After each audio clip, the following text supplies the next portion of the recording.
ஹல்லேலூயா. கர்த்தருக்கு ஸ்தோத்திரம். ஆமென். இன்றைக்கும் ஆண்டவர் இந்த வாய்ப்பினை கொடுத்ததுக்காக ஆண்டவருக்கு நன்றி செலுத்துகிறேன். And I also want to thank the church for giving me this opportunity. Amen. எல்லாருக்கும் தெரிந்த அதிகாரம் தான் நியாயாதிபதிகள் 6ஆம் அதிகாரம். எல்லாரும் எடுத்துக்கொள்ளலாம். Judges chapter 6. இதில் இந்த அதிகாரத்தில் இருக்க ஒரு வசனம் நம்ம பொறுமையாக வேர்ட் பை வேர்ட் தியானிக்க போகிறோம். ஆண்டவர் நம்மளோட பேசுவாராக. ஆமென். ஸோ ஜட்ஜஸ் சாப்டர் 6 அதில் என்ன பார்க்குறோன்னா, கிதியோன் அப்படின்ற ஒரு இஸ்ரவேலை நடத்தின ஒரு தலைவரை குறித்து நம்ம பார்க்குறோம். இங்கே முதலாம் வசனத்துலேருந்து போகலாம். அதுக்கு முன்னாடி 5ஆம் அதிகாரம் கடைசியாக இருக்கிற வசனத்தில் கடைசி பகுதியை யாராவது வாசிக்க முடியுமா? 31ஆம் வசனம் அதோட கடைசி பகுதி. ஆமென்.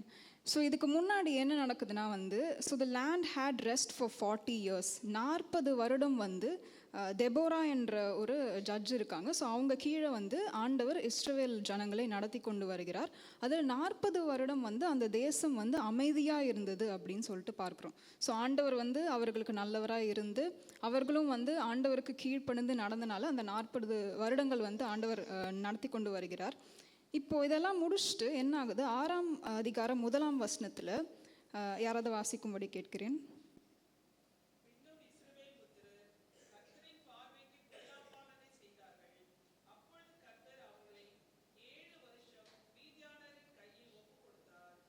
ஆமென். ஸோ இதில் என்ன நடக்குதுன்னா, இஸ்ரவேல் புத்திரர் மறுபடியுமாக ஆண்டவர் யார் என்பதை மறந்து, அவர்களுக்கு ஆண்டவர் செய்த அந்த பெரிய காரியங்களை மறந்து, எத்தனையோ தீமையிலிருந்து ஆண்டவர் அவர்களை விடுவித்து கொண்டு வந்தார் என்பதை மறந்து இஸ்ரவேல் ஜனங்க என்ன பண்ணுறாங்கன்னா, இஸ்ரவேல் புத்திரர் கர்த்தரின் பார்வைக்கு பொல்லாப்பானதை செய்தார்கள். அப்போ என்ன ஆகுது? ஆண்டவர் என்ன பண்ணுறாரு? ஓகே, இந்த ஜனங்கள் மறுபடியுமாக என்னை விட்டு விலகினபடியினால் ஆண்டவர் அவர்களை 7 வருடம் மீதியானரின் கையில் ஒப்பு கொடுக்கிறார். இது முடிச்சுட்டு என்ன ஆகுது? 2ஆம் வசனத்தில் பார்த்தா அதில் என்ன போட்டிருக்குன்னா, இஸ்ரவேல் 2ஆம் வசனம் வாசிக்கிறீங்களா?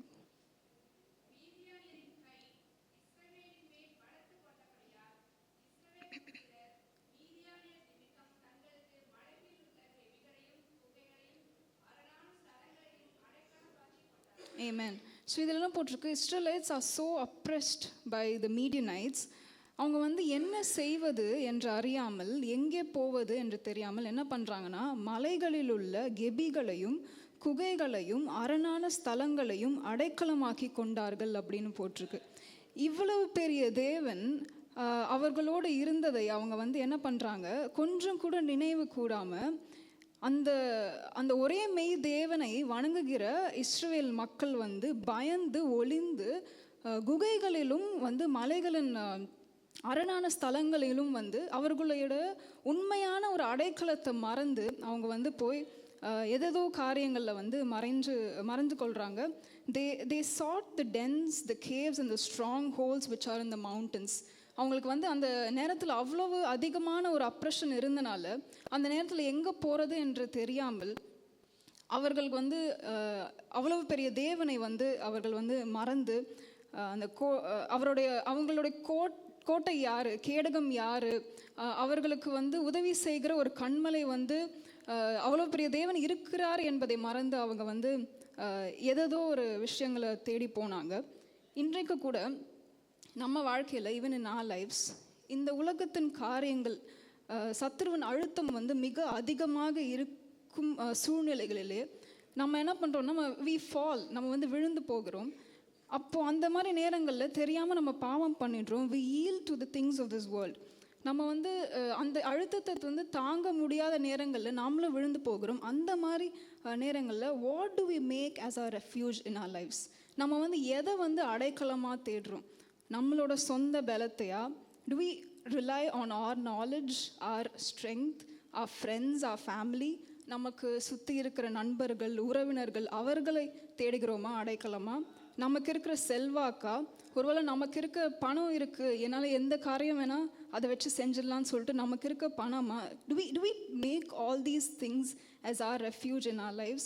just like அந்த காலத்தில் எப்படி இஸ்ரவேல் புத்திரர் வந்து அவர்களுடைய தேவன் யார் என்று மறந்து போனார்களோ, அதே போல் நாம் கூட உலகத்தின் அழுத்தங்கள் வந்து மிக அதிகமாக இருக்கும்போது மீதியானவர்களைப் போல நம்மளை சுற்றி நம்மளோட எல்லா பொருளையும் வந்து அவங்க திருடிட்டு போயிட்டாங்க. அந்த மாதிரி நேரத்தில் நம்ம என்ன பண்ணுறோம்? we succumb to the pressures of this world. இந்த உலகத்தின் அந்த அழுத்தத்துக்கு வந்து நம்ம வந்து விழுந்து போகிறோம். ஆண்டவர் யார் என்பதை மறந்து போகிறோம்.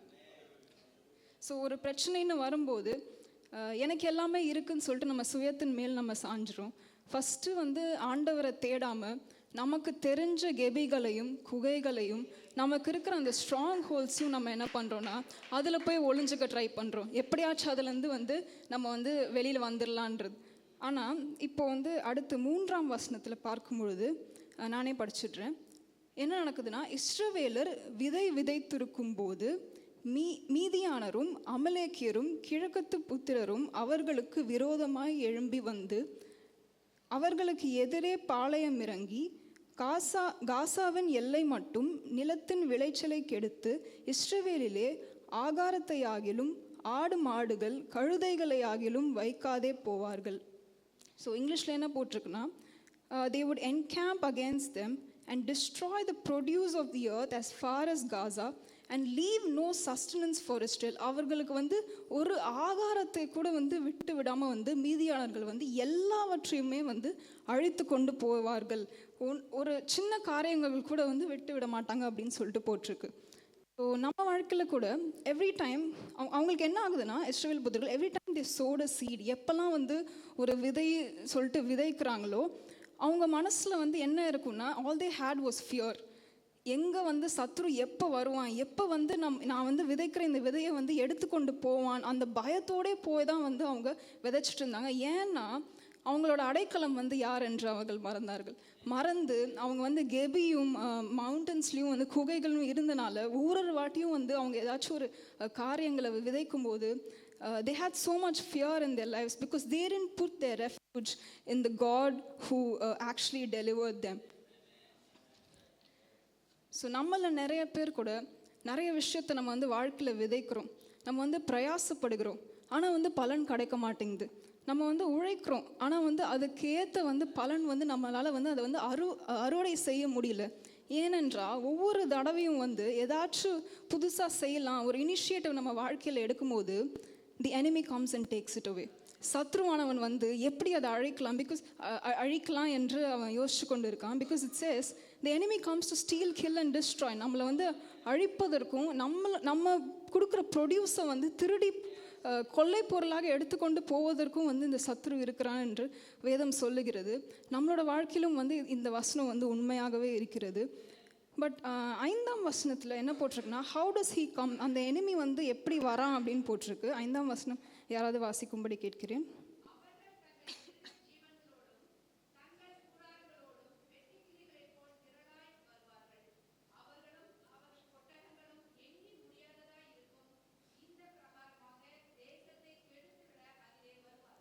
ஆமென். ஸோ இந்த மாதிரி வந்து பெரிய பெரிய கணக்கில் பெரிய அளவில் வந்து சத்ரு வந்து இந்த நேரங்களிலும் நம்மளோட வாழ்க்கையில் வந்து he comes in big numbers. நம்மளை பயமுறுத்துகிற மாதிரியே வந்து நிறையா காரியங்கள் பெருசாக வந்து அந்த பிரச்சனையை காமிச்சு நம்மளை வந்து எப்படி கீழே தள்ளலாம், நம்ம வாழ்க்கையில் வந்து முன்னேறபடியாமல் he takes away the produce. நம்ம எதெல்லாம் வந்து உற்பத்தி செய்து whatever we produce in our lives அதெல்லாத்தையும் வந்து எப்படி அழித்து கொண்டு போகலான்னு சொல்லிட்டு சத்ரு வந்து இந்த மாதிரி இந்தபடியே வந்து நம்மளை வந்து தாக்குதல் மிகவும் அதிகமாக இருக்கிறது. அப்பொழுது 6ஆம் வசனத்தில் பார்த்தோன்னா, நானே வாசிக்கிறேன். இப்படி மீதியானராலே இஸ்ரவேலர் மிகவும் சிறுமைப்பட்டார்கள் அப்படின்னு போட்டிருக்கு. So Israel was greatly impoverished because of the Midianites. And அதோட 2ஆம் பகுதி என்ன சொல்கிறதுனா, அப்பொழுது இஸ்ரவேல் புத்திரர் கர்த்தரை நோக்கி முறையிட்டார்கள். ஆமென், ஹல்லேலூயா. And the children of Israel cried out to the Lord. So finally வந்து இத்தனை காரியங்கள் நடந்த பிறகு தான் சில்ட்ரன் ஆஃப் இஸ்ரேல் என்ன பண்ணுறாங்கன்னா, ஆண்டவர் ஒருவர் இருந்தார், நான் 40 வருடம் வந்து வனாந்திரத்தில் இங்கேயும் அங்கேயும் நான் அலைந்து கொண்டு இருக்கும்போது என்னை வந்து அவ்வளோ பெரிய எகிப்திலிருந்து தப்புவித்து கொண்ட ஒரு கொண்டு வந்து ஒரு ஆண்டவர் எனக்கு இருக்கிறார் என்பதை அவர்கள் வந்து அப்போ தான் ஞாபகம் வச்சு they finally sought their place of refuge. அவர்களுக்கு இருந்த ஒரே அடைக்கலமான அந்த ஆண்டவரை அப்பொழுதுதான் அவங்க வந்து தேட ஆரம்பிச்சாங்க. they finally remembered the all powerful God who brought them out of Egypt. எகிப்திலிருந்து கொண்டு வந்த அந்த எல்லா வல்ல சர்வ வல்ல தேவனை வந்து அவங்க வந்து மறுபடியும் நினைவு கூர்ந்தார்கள். ஆண்டவரை நோக்கி அவர்கள் கூப்பிட்டார்கள். ஆமென். ஸோ இப்போ என்ன ஆகுது, இதெல்லாம் முடிச்சுட்டு ஆண்டவரை நோக்கி வந்து இஸ்ரவேல் புத்திரரெல்லாம் கூப்பிடுறாங்க. அப்போ வாட் இஸ் காட் டு? ஆண்டவர் என்ன பண்ணுறாருன்னு பார்க்கலாம். 7ஆம் 8ஆம் வசனத்தில் என்ன போட்டிருக்குன்னா, படிக்க வேணாம், நானே சொல்லிடுறேன். So when they cried out, God sends them a prophet. ஒரு தீர்க்கதரிசியை வந்து ஆண்டவர் வந்து அனுப்புகிறாரு. அனுப்பி ஆண்டவர் என்ன பண்ணுறாருன்னா, God reminds them of each thing he did for them. அவர்களுடைய வாழ்க்கையில் இது வரைக்கும் அவர் என்னெல்லாம் செஞ்சாருன்னு சொல்லிட்டு ஆண்டவர் என்ன பண்ணுறாரு, அந்த இஸ்ரவேல் புத்திரருக்கு நினைவூட்டுகிறார். அப்போ ஒன்றுன்னா சொல்கிறாரு. இங்கிலீஷில் நான் படிக்கிறேன், தமிழில் முடிச்சுட்டு படிங்க.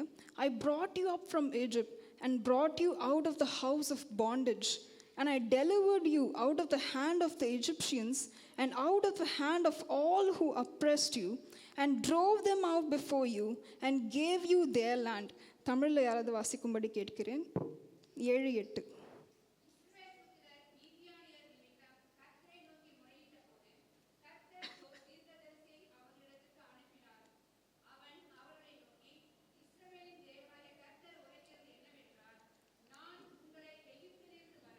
Amen.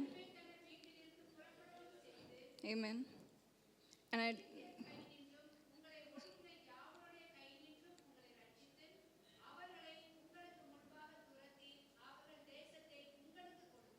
Amen. ஸோ அவர்களை உங்களுக்கு முன்பாக துரத்தி அவர்களை தேசத்தை வந்து ஆண்டவர் வந்து அவர்களுக்கு சுதந்திரமாக கொடுத்து அவ்வளவு பெரிய காரியங்களை நான் செஞ்சேன். ஆனால் நீங்கள் என்னை வந்து அடைக்கலமாக தேடாமல் நீங்கள் என்னை மறந்து போனீர்கள் அப்படின்னு சொல்கிறாரு. அது முடிச்சுட்டு 10ஆம் வசனத்தை படிக்கும்படி கேட்கிறேன். Amen.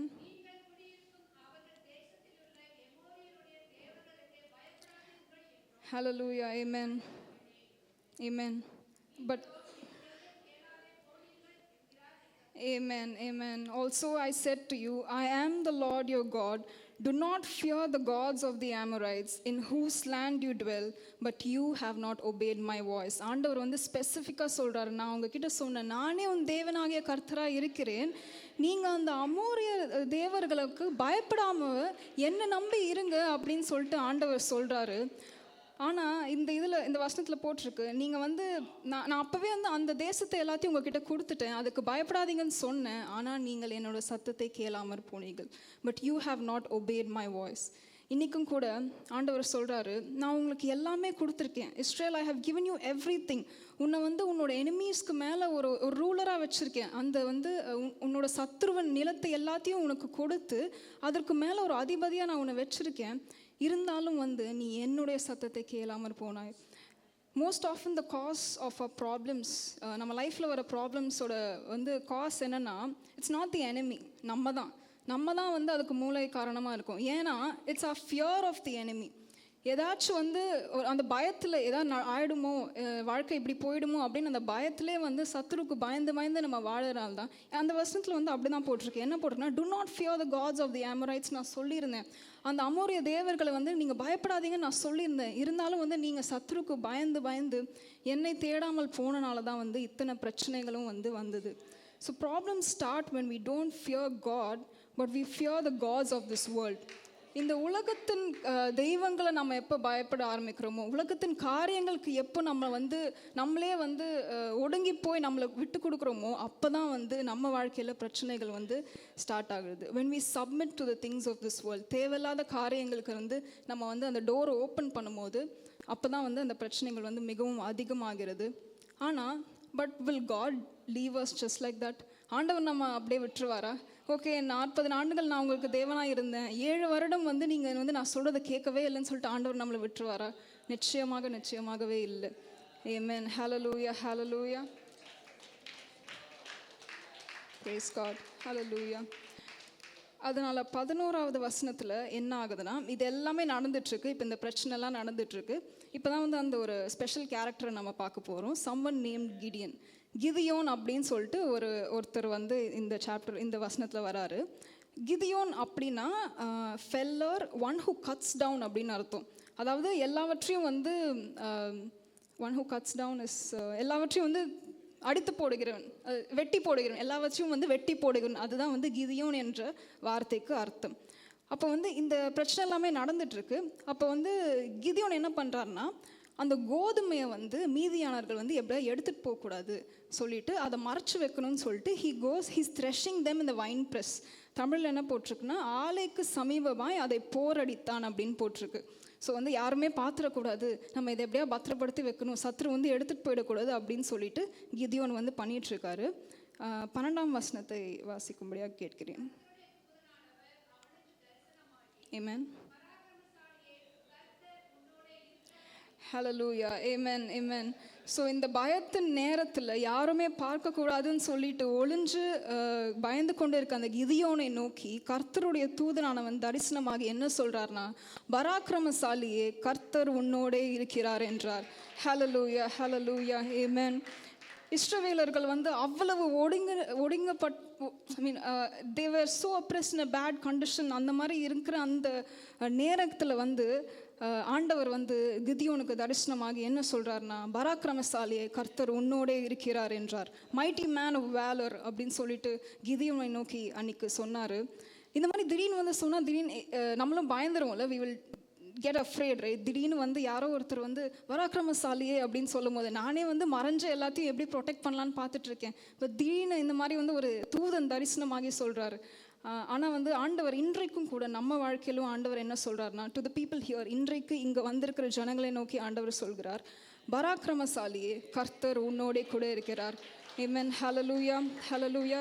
சூழ்நிலைகள் எவ்வளவு பெருசாக இருந்தாலும், இந்த உலகத்தின் காரியங்கள்லேருந்து மறைக்கலாம், எப்படி ஓடலாம், எப்படி ஒடுங்கி நம்ம வந்து பாதுகாக்கலாம்னு நினச்சிட்டு இருக்க உங்களை பார்த்து ஆண்டவர் நம்மளை பார்த்து என்ன சொல்கிறார்னா, பராக்கிரமசாலியே, கர்த்தர் உன்னோடே கூட இருக்கிறார். ஹல்லேலூயா, ஹல்லேலூயா. Are we ready to believe it and rise up as Gideon? கிதியோனை போல இன்றைக்கு வந்து நாம் அந்த வார்த்தையை நம்பி இன்றைக்கு எழும்பி ஆண்டவருக்காக ஒரு பராக்கிரமசாலியாக எழும்பி நம்மை ரட்சிக்கும்படிக்கு, நம்மளோட குடும்பங்களை ரட்சிக்கும்படிக்கு, நம்மளுக்கு சுற்றி இருக்க காரியங்களை வந்து மீட்கும்படிக்கு இன்னைக்கு எழும்ப நம்ம வந்து ரெடியாக இருக்கோமா? ஹல்லேலூயா, ஆமென், ஹல்லேலூயா. Praise God. இது முடிச்சுட்டு என்ன ஆகுதுன்னா, 13ஆம் வசனத்தில் கிதியோனுக்கு தெரிஞ்சிருது ஆண்டவர் வந்துட்டார், ஆண்டவர் வந்து இத்தனை நாள் வந்து அமைதியாக இருந்தார், ஆனால் ஆண்டவர் இன்றைக்கு பேச வந்திருக்கிறாருன்னு சொல்லிட்டு. ஆனால் கிதியோன் என்ன கேட்கிறார்னா, ஆண்டவரே, நீங்கள் சொல்கிறீங்க, நீங்கள் எங்கள் கூட இருந்தீங்க, பராக்கிரமசாலியே, கர்த்தர் உன்னோட கூட இருக்கிறார் என்று சொல்கிறீர்களே, நீங்கள் எங்கள் கூட இருந்திருந்தா why then did all of this happen to us? இது எல்லாமே ஏன் எங்களுக்கு நடந்துச்சு அப்படின்னு சொல்லிட்டு. நம்ம வாழ்க்கையில் கூட ஏதாச்சும் ஒரு பிரச்சனை வரும்போது முதலாக நம்மளுக்கு வர கேள்வி என்னென்னா, ஆண்டவரே, why me? ஏன் எனக்கு இது, எனக்கு ஏன் இந்த பிரச்சனை, என் குடும்பத்துக்கு ஏன் இந்த பிரச்சனை, why is all this happening to me அப்படின்னு சொல்லிட்டு நம்ம கேட்குறோம். ஸோ அந்த நேரத்தில் என்ன ஆகுதுன்னா, அப்புறம் அது முடிச்சுட்டு கிதியோன் என்ன சொல்கிறாரு, ஒரு முக்கியமான கேள்வியை சொல்கிறார். ஏன்னா அவர் வந்து இத்தனை வருஷம் எங்கே ஆண்டவரே போனீங்க அப்படின்னு சொல்லிட்டு அவர் என்ன கேட்குறான்னா, and where are all his miracles which our fathers told us about, saying, did not the Lord bring us up from Egypt? அப்படின்னு கேட்கிறார். எங்கள் பிதாக்கள் எங்களுக்கு விவரித்து சொன்ன அவருடைய அற்புதங்கள் எல்லாம் எங்கே அப்படின்னு சொல்லிட்டு ரொம்ப கஷ்டமான ஒரு சூழ்நிலையிலேருந்து கிதியோன் வந்து அன்னைக்கு அந்த ஏஞ்சலை பார்த்து கேட்கிறாரு. அப்போது ஆண்டவர் என்ன சொல்கிறாருன்னா, 14ஆம் வசனத்தை வாசிப்போம். ஆமென். ஹல்லேலூயா, ஆமென், ஆமென். ஹல்லேலூயா, ஹல்லேலூயா. எப்பெல்லாம் நம்ம வாழ்க்கையில் வந்து ஆண்டவரே நான் ஏன் ஆண்டவரே ஆண்டவரே அந்த கேள்வி வரும்போதெல்லாம் ஆண்டவர் என்ன சொல்கிறாருன்னா, go with this might of yours, நீ இந்த பலத்தோட நீ போ, நான் உன்னை அனுப்புகிறேன், நான் உன் கூட இருக்கிறேன். ஒருவேளை இத்தனை வருஷம் வந்து நீ அந்த என்னோட ப்ரெசன்ஸை ஃபீல் பண்ணாமல் இருந்திருக்கலாம். இத்தனை வருஷம் வந்து நீங்கள் மீதியானவர்களால் ஒடுக்கப்பட்டு தள்ளப்பட்டு கஷ்டப்படுற ஒரு நிலைமையில காணப்பட்டிருக்கலாம். ஆனால் ஆண்டவர் இன்றைக்கு வந்து நம்மளை பார்த்து ஆண்டவர் சொல்கிறாரு, go with this might of yours, இன்றைக்கு நான் கொடுக்குற இந்த பலத்தோட நீ போ. எவ்வளவு பெரிய சூழ்நிலை இருந்தாலும் ஐ ஆம் வித் யூ, அனுப்புகிறவர் நான் அல்லவா. ஹல்லேலூயா, ஹல்லேலூயா, ஆமென், praise God, praise God, hallelujah. I am with you, I am sending you. இன்னைக்கு இந்த மெசேஜோட டைட்டிலே அதுதான், கிதியோனே போ, go Gideon, Gideon go, rise up from this place. நீ இருக்கிற அந்த பிரச்சனை இது மத்தியிலேருந்து எழுந்து நான் உன்னை அனுப்புகிறேன், நீ போ. And when God is with us, எவ்வளோ பெரிய காரியங்களாக இருந்தாலும் அதை வந்து சாதகமாக ஆண்டவர் நமக்கு மாற்றி கொடுப்பார். ஹல்லேலூயா, praise you Lord, thank you Jesus, ஹல்லேலூயா. 15ஆம் வசனத்தில் என்ன போட்டிருக்குன்னா, அவர் என்ன சொல்கிறாரு, ஆண்டவர் இது முடிச்சுட்டுலாம் கிதியோன் என்ன பண்ணுறாருன்னா, அவர் பார்த்து சொல்கிறார், ஆண்டவரே நான் ரொம்ப சின்னதாக இருக்கேன், I am the least in my father's house and my clan is the weakest in Manasseh அப்படின்னு சொல்கிறார். மனாசேல இருக்கிற கோத்திரத்திலே என்னுடைய கோத்திரம் தான் இருக்கிறதுலே சின்னது. அப்போ அவருக்கு வந்து அவரோட வீக்னஸஸ் தான் ஃபஸ்ட்டு ஞாபகம் வருது. ஆண்டவர் சொல்லிட்டாரு, கிதியோனே நீ எழுந்து போ, நான் உன் கூட இருக்கேன், நான் உன்னை அனுப்புகிறேன். இத்தனை நாள் வந்து உன்னால் அதை உணர முடியல, ஆனால் இன்றைக்கு நான் வந்து சொல்கிறேன், நான் உன் கூட இருக்கேன், தைரியமாக இருந்து சொல்கிறாரு. ஆனால் அவருக்கு என்ன ஃபஸ்ட்டு ஞாபகம் இருந்தால், ஆண்டவரே நான் வந்து ரொம்ப சின்னதாக, ஆண்டவரே என்னால் எப்படி போய் இதை பண்ண முடியும் அப்படின்னு சொல்கிறாரு. ஸோ அது முடிச்சுட்டு என்ன கேட்குறாருன்னா, அப்போது ஆண்டவர் என்ன சொல்கிறாருன்னா, surely I will be with you and you shall defeat the Midianites as one man. Amen. 16ஆம் வசனத்தை வாசிங்க. Amen. Amen. Hallelujah, hallelujah, hallelujah, amen, praise God. ஆண்டவர் சொல்கிறாரு, ஒரே மனுஷனை முறியடிப்பது போல நீ அந்த மொத்த மீதியானர்களையும் உங்களை சூழ்ந்திருக்க எல்லா பிரச்சனைகளையும் வந்து ஒரே மனுஷன், just like how one man will fall, அந்த மாதிரி வந்து நான் உன் கூடவே இருந்து இந்த பெரிய அற்புதத்தை உனக்காக செய்வேன் அப்படின்னு சொல்லிட்டு கிதியோனை நோக்கி ஆண்டவர் சொல்கிறார். ஆமென். இப்பொழுதுதான் வந்து கிதியோன் வந்து என்ன பண்ணுறாருன்னா, ஆண்டவரை முழுமையாக வந்து ஹி அண்டர்ஸ்டாண்ட்ஸ். ஓகே ஆண்டவரே எனக்கு புரிஞ்சிடுச்சு, இத்தனை நாள் நாங்கள் பாவம் செஞ்சிட்டோம், உங்களை விட்டு நாங்கள் விலகி போயிட்டோம், எத்தனையோ காரியங்கள் வந்து நீங்கள் தான் எங்களோட அடைக்கலம் என்று மறந்து அந்த கெபியிலும் வந்து அந்த மவுண்டன்ஸ்லையும் நாங்கள் போயிட்டு அடைக்கலமாய் கொண்டோம் ஆண்டவரே. ஆனால் இப்பொழுது நான் நம்புகிறேன் ஆண்டவரே, நீங்கள் என் கூட இருக்கீங்க, நான் தைரியமாக எழுந்து போவேன் அப்படின்னு சொல்கிறாரு. ஃபைனலாக வந்து இது எல்லாத்தையும் புரிஞ்சுட்டு கிதியோன் என்ன சொல்கிறாருன்னா, 17ஆம் வசனத்தில் அப்போ கூட ஒரு சின்ன டவுட் இருக்குது. அவர் என்ன சொல்கிறேன்னா, if now I have found favour in your sight then show me a sign that it is you who talk with me. ஆண்டவரே நீங்கள் தான் இவ்வளோ நேரம் என் கூட பேசிகிட்டு இருந்தீங்கன்னு சொல்லிட்டு எனக்கு ஒரு சின்ன அடையாளத்தை மட்டும் காண்பீங்க அப்படின்னு சொல்கிறாரு. இது சொல்லிவிட்டு இதுதான் என்னோட favourite part of this entire sermon. என்னென்னா, do not depart from here, I pray, until I come to you and bring out my offering and set it before you. 18ஆம் வசனத்தை வாசிக்கும்படி கேட்கிறேன்.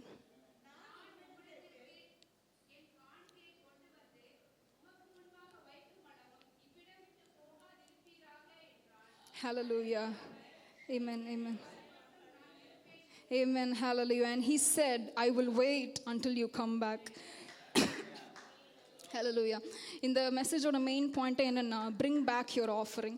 நீங்கள் மறந்து விட்டு போன அந்த காணிக்கையை மறுபடியுமாக ஆண்டவர் இடத்துல எடுத்துக்கொண்டு வாருங்க. ஆண்டவர் யார் என்பதை அறிந்து அவங்களோட அடைக்கலத்தின் அந்த இடத்திற்கு மறுபடியுமாக திரும்பி வாருங்கள். Come back to the place of your refuge. Come back to the place of your worship. Come back to the place of your sacrifice. ஆண்டவருக்கு உண்மையும் உத்தமமாக செய்கிற அந்த ஆராதனை, அந்த சாக்ரிஃபைஸ் எல்லாத்துக்கும் அந்த இடத்திற்கு மறுபடியுமாக வந்து நான் வரேன் ஆண்டவரே அப்படின்னு கிதியோன் வந்து புரிந்து கொண்டு ஆண்டவர் இடத்துல வர சொல்கிறேன். ஆண்டவரே ஒன்று மட்டும் பண்ணுங்க, to not depart from here. இங்கேருந்து போயிடாதீங்க ஆண்டவரே. 7 வருஷம் நாங்கள் கஷ்டப்பட்டுட்டோம், எத்தனையோ காரியங்களை இழந்துட்டோம் ஆண்டவரே, but we don't want you to depart from here ஆண்டவரே. நீங்கள் இங்கேயே இருங்க. நான் எதெல்லாம் உங்ககிட்ட இருந்து whatever I with help from you, எந்த காரியங்கள்லாம் உங்களுக்கு கொடுக்க வேண்டிய காரியங்கள் நான் கொடுக்காம நான் வச்சுட்டு இருந்தனோ அந்த எல்லா காரியத்தையும் முழுவதுமாக உங்ககிட்ட நான் எடுத்துகிட்டு வந்து கொடுக்குற ஆண்டவரே. நீங்கள் ஆனால் வந்து ஒன்று மட்டும் பண்ணுங்கள், please to not depart from here. இங்கேருந்து போயிடாதீங்க ஆண்டவரே அப்படின்னு சொல்லிட்டு கிதியோன் வந்து ஆண்டவரை நோக்கி ஜெபிக்கிறார். ஆமென். ஹalleluya, ஹalleluya. இன்றைக்கும் கூட நம்மளோட வாழ்க்கையில் வந்து எத்தனையோ காரியங்கள் நம்ம ஏன் விட்டு போனோம்னா, நம்ம வந்து ஆண்டவருக்கு கொடுக்க வேண்டிய அந்த காரியங்கள் நம்ம கொடுக்கல, மறந்து போயிட்டோம். அன்றைக்கு இஸ்ரவேல் புத்திரர் எப்படி வந்து ஒரு மறந்து போய் ஆண்டவரை விட்டு விலகி போய் இருந்தாங்களோ, நிறைய விஷயங்கள் நம்மளும் வந்து பின்வாங்கி இருக்கிறோம். அது எல்லாவற்றையும் மறுபடியுமாக ஆண்டவருக்கு முழுவதுமாய் கொடுக்கும்படி நாம் வந்து இருக்க வேண்டும். ஹalleluya. அது முடிச்சுட்டு அவர் என்ன சொல்கிறார், ஆண்டவர் அதுக்கு அழகாக சொல்கிறார், I will wait until you come back. நீ வர வரைக்கும் நான் இங்கே வெயிட் பண்ணுறேன், நீ எடுத்துகிட்டு வா, எல்லாத்தையும் எடுத்துகிட்டு வா அப்படின்னு சொல்லிட்டு ஆண்டவர் நமக்காக வந்து காத்திருக்கிறார் என்று சொல்லிட்டு இந்த வசனத்தில் ரொம்ப அழகாக சொல்கிறாரு. ஹalleluya, praise God, amen, hallelujah Jesus. இது அப்படியே படிச்சுட்டே போனோன்னா அப்புறம் அவர் போகிறாரு. அதுக்கப்புறம் he prepares a young goat, unleavened bread, அது எல்லாத்தையும் வந்து அவரை வந்து ப்ரிப்பேர் பண்ணி மறுபடியுமாக அந்த இஸ்ரவேலின் தேவனுக்கு கொடுக்க வேண்டிய அந்த காணிக்கையை வந்து எல்லாத்தையும் ப்ரிப்பேர் பண்ணி எடுத்துகிட்டு வந்து கொடுத்துட்டு அப்புறம் அந்த ஏஞ்சல் வந்து அங்கே போட சொல்கிறாங்க. அதுக்கப்புறம் and the fire rose out of the rock and consumed the meat and the unleavened bread அப்படின்னு சொல்லிட்டு போட்டிருக்கு. அப்போ அந்த காணிக்கையை வந்து ஆண்டவர் வந்து ஏற்றுக்கொண்டார் அப்படின்னு சொல்லிட்டு அதில் போட்டிருக்கு. இது முடிச்சுட்டு அப்போ தான் வந்து கிதியோனுக்கு தோணுது, now Gideon perceived that he was the angel of the Lord அப்படின்னு சொல்லிட்டு 23-24 வசனத்தை யாராவது வாசிக்கும்படி கேட்கிறேன்.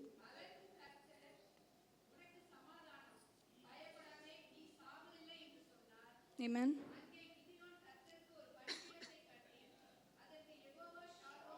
Hallelujah, praise Lord, hallelujah. Then the Lord said to him, peace be with you, do not fear, you shall not die. So Gideon built an altar there to the Lord and called it, the Lord is peace. Amen, hallelujah. இன்றைக்கும் கூட நம்ம எப்படி அந்த 5ஆம் அதிகாரம் 40ஆம் வசனத்தில் என்ன பார்த்தோம்னா, அந்த தேசம் வந்து அமைதலாக இருந்தது. ஆனால் 6ஆம் அதிகாரத்தில் வந்து அவர்கள் இஸ்ரவேல் ஜனங்கள் வந்து மறுபடியும் பாவம் செய்ததால் அது எல்லாவற்றையும் வந்து இழந்து போனார்கள். அந்த இழந்து போன அந்த சமாதானத்தை கிதியோன் வந்து ஆண்டவர்கிட்ட மறுபடியும் காணிக்கை கொடுத்து ஆராதனை செய்யும் போது ஆண்டவர் என்ன சொல்கிறார்னா, peace be with you, do not fear, you shall not die. And கிதியோன் அங்கே கட்டுற அந்த ஆல்டருக்கு என்ன பேர் விடுறான்னா, யெகோவா ஷாலும், த லார்ட் இஸ் பீஸ். ஹல்லேலூயா. இன்றைக்கும் கூட நம்ம வாழ்க்கையில் மீதியானர்களை போல எழும்புகிற பிரச்சனைகள்னால how we lost our peace, நம்முடைய சமாதானத்தை ஒருவேளை இழந்த ஒரு நிலைமையில் நாம் இருக்கிறோமா? How we succumb to this world, இந்த உலகத்தின் அழுத்தத்திற்கும் பிரச்சனைகளுக்கும் நம்ம விழுந்து போய் கிடக்கிற ஒரு நிலைமையில இருக்கிறோமா? ஒருவேளை அப்படி இருந்தால் let's rise up as Gideon did. எப்படி கிதியோன் வந்து மறுபடியுமாக அடைக்கலமான ஆண்டவரை தேடி அந்த கெபி எல்லாத்தையும் விட்டு மறுபடியும் வெளியே வந்து ஆண்டவருக்கு கொடுக்க வேண்டிய அந்த காணிக்கை எப்படி முழுவதுமாய் கொடுத்தார்களோ, அதே போல் let's rise up as Gideon and come back to the place of our offering, come back to the place of our worship. Let's bring back whatever we have with hill. நம்ம எதெல்லாம் வந்து கொடுக்காம வச்சிருப்போமோ அந்த எல்லா காரியங்களும் மறுபடியுமாக எடுத்துகிட்டு வந்து ஆண்டவர் இடத்துல கொடுக்கும்போது and he will restore the peace to us, நமக்கு உரிய அந்த சமாதானத்தை ஆண்டவர் தாமே நம்முடைய சமாதானமாக இருந்து நம்மை நடத்துவார். ஆமென், ஹல்லேலூயா. கர்த்தருக்கே மகிமை உண்டாகட்டும். Praise God.